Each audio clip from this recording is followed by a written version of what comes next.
He knows how to pick Olimar a bunch of times, so it goes over what I'm saying. But nonetheless, that is his fundamentals. He is pressing the A button very fast. That's fundamentals. Can we actually like mute the game audio while this shit's happening? What? Do you need my help commentating? Okay, good. I did. Oh, is he going Falcon? Wait. I mean, I'm down to see the Falcon. Anyone who knows me knows that Captain Falcon's downer is my favorite move in this game. So Downer, really? Captain Falcon's downer. That's your favorite move? The boots. Wow, you've got really low taste. We'll see how much those boots come in handy. As we move into Raptor versus Kofi, Kofi opting for his Falcon. And, you know, I gotta say, he's rocking the Christmas colors. I dig it. You know, a little bit late. This is the summer, but you know, we're getting there one day.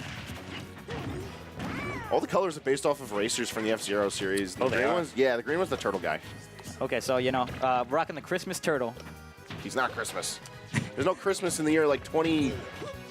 Like it's like 24 something. Yeah, well, I will say this much. Maybe it's in Smash Bros., but I will say that also Raptor is a player who exists in this community, in the Super Smash Bros. Community. He sure does exist. And he's a strong Yoshi. Debatably the best in the world, honestly, at this point. People definitely put him in that higher echelon of thinking. However, seeing how he matches up against Kofi's Captain Falcon, it's going to be a little bit hard doing. I can definitely understand why Kofi went with this pick, as Falcon's a offensively oriented character who's great at breaking wall, but right now he's going to have to work his way up from a deficit as Raptor just stomped the yard all over Kofi. Yeah, you know, that's kind of, that was really quick. I was getting hyped to see Kofi's Falcon, but, you know, he's not, like, doing terrible right now. You know, 82%, this is doable. Falcon's also one of those characters that, you know, like, around, like, 50, like, next stock, if he just gets an up air to knee, you know, can really kill. So as long as Kofi can more so make the plays, this is still very doable, but Raptor holding on to a lead right now. Captain Falcon isn't the kind of character that can really habituate pressing smart buttons and only pressing smart buttons.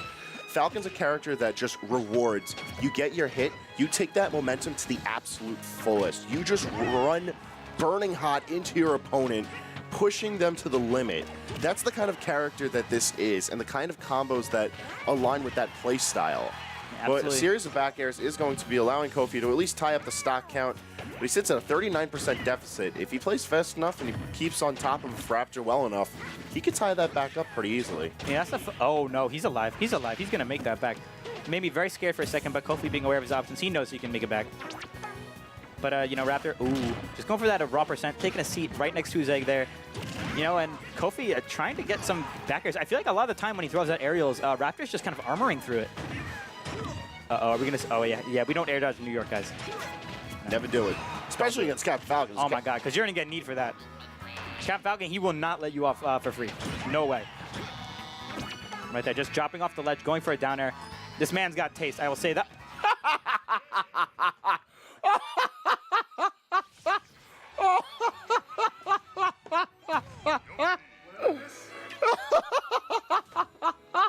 What an idiot!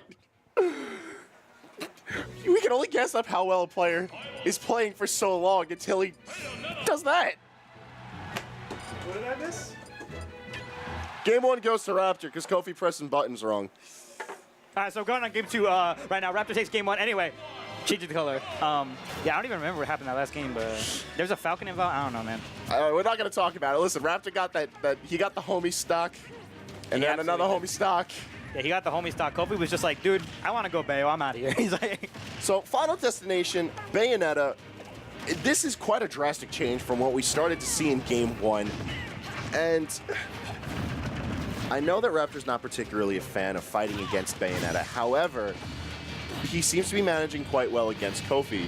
He's already taken down 1 witch time so far throughout this stock. And if Kofi starts fishing for those, the utility out of them is just going to be decreasing less and less. I feel like Kofi is going to want to be a bit more evasive, maybe rely on bats within rather than witch time, and then just trying to use witch twist to power through Yoshi's offensive whenever Raptor does go in on him. Exactly.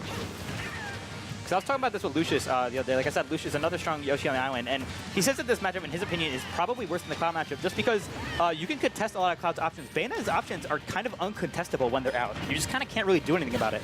So, you know, as long as Kofi can kind of just throw out his better options, Raptor might have trouble almost like weaving around them. Yeah, you know, Bayonetta just provides so much pressure in the air, and that's where Yoshi wants to do a lot of his own positioning. But Kofi's not doing a good job of contesting that airspace. This is a no-fly zone, and Raptor's in charge of it.